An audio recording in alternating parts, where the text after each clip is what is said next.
بسم اللہ الرحمن الرحیم۔ السلام علیکم۔ دوسری جنگ عظیم کے بعد سلطنت عثمانیہ تحلیل کر دی گئی۔ مغرب کے پیدا کردہ حالات کے پیش نظر جدید جمہوری ترکی کے بانی کمال اتاترک نے مغربی طاقتوں سے 1923 عیسوی میں ایک معاہدہ لوزان پر دستخط کیے تھے۔ اس معاہدے کی روح سے خلافت عثمانیہ ختم کر دی گئی تھی اور ترکی نے تینوں بر اعظموں میں موجود خلافت کے اثاثوں اور املاک سے بھی دستبرداری اختیار کر لی تھی۔ معاہدہ لوزان 100 سال پر محیط تھا، جو کہ دراصل ترک عوام اور مسلمانوں کے خلاف مغرب کا ایک پھندا تھا، جس نے ترکی کو ہاتھوں اور پاؤں باندھ کر چاروں شانے چت کر دیا تھا۔ سن 2023 میں یہ معاہدہ اپنی مدت پوری کر کے غیر مؤثر ہو جائے گا۔ معاہدہ لوزان دراصل ہے کیا اور اس کے ترکی پر کیا اثرات مرتب ہوئے، اور مغربی طاقتیں 2023 آنے سے قبل ہی خوفزدہ کیوں ہیں، اور ترک صدر رجب طیب اردوغان اپنی تقاریر میں 2023 کا ذکر کرتے ہوئے یہ کہتے کیوں نظر آتے ہیں کہ 2023 کے بعد ترکی پہلے جیسا نہیں رہے گا۔ یہ سوالات اپنے اندر انتہائی دلچسپ معلومات اور تاریخ رکھتے ہیں۔ ناظرین، ویڈیو کو مزید دیکھنے سے پہلے ہمارے چینل انفو ٹریجر کو سبسکرائب کیجیے اور ویڈیو کو لائک کیجیے تاکہ نئی آنے والی ویڈیو سب سے پہلے آپ تک پہنچے۔ معاہدہ لوزان جنگ عظیم اول کی فاتحہ قوتوں کے درمیان طے پایا تھا۔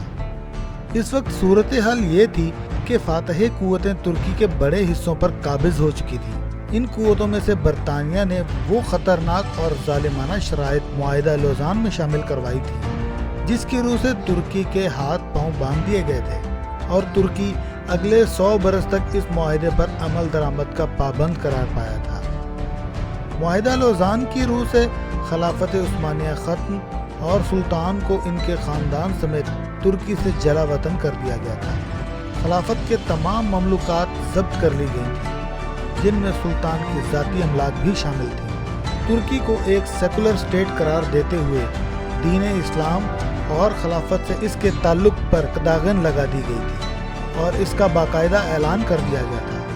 ترکی پیٹرول کے لیے نہ تو اپنی سرزمین اور نہ ہی کہیں اور ڈرلنگ کر سکتے تھے۔ اپنی ضروریات کا سارا پیٹرول امپورٹ کرنے کا پابند ہوگا۔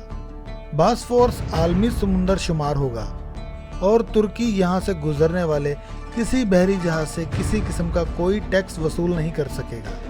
واضح رہے کہ باسفورس کی سمندری کھاڑی بحرہ اسود، بحرہ مرمرہ اور بحرہ مستوسط کا لنک ہے۔ اس کی اہمیت کا اندازہ اس بات سے بھی لگایا جا سکتا ہے کہ یہ عالمی تجارت میں ریڑھ کی ہڈی کی حیثیت رکھنے والی نہر سوئز کے ہم پلہ قرار دی جاتی ہے۔ ترک صدر طیب اردوغان ایک سے زیادہ بار واضح کر چکے ہیں کہ 2023 کے بعد ترکی وہ ترکی نہیں رہے گا جسے یورپ کا مرد بیمار کہا جاتا تھا، بلکہ ہم اپنی زمین سے پیٹرول بھی نکالیں گے اور ایک نئی نہر بھی کھودیں گے جو بحرہ اسود اور مرمرہ کو باہم ملا کر مربوط کر دے گی۔ اس کے بعد ترکی یہاں سے گزرنے والے ہر بحری جہاز سے ٹیکس وصول کرے گا۔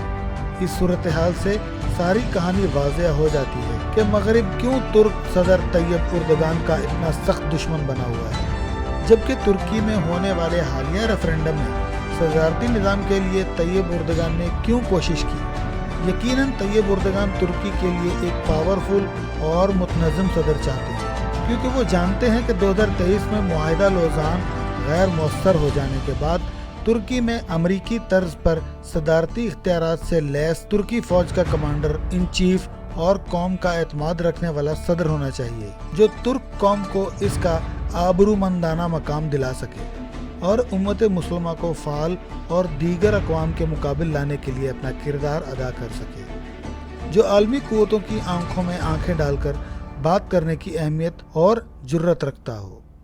ناظرین، ویڈیو کو پورا دیکھنے کے لیے بہت شکریہ۔ اگر ہماری ویڈیو پسند آئے تو ہمارے چینل کو سبسکرائب کریں اور ویڈیو کو دوستوں کے ساتھ شیئر کریں۔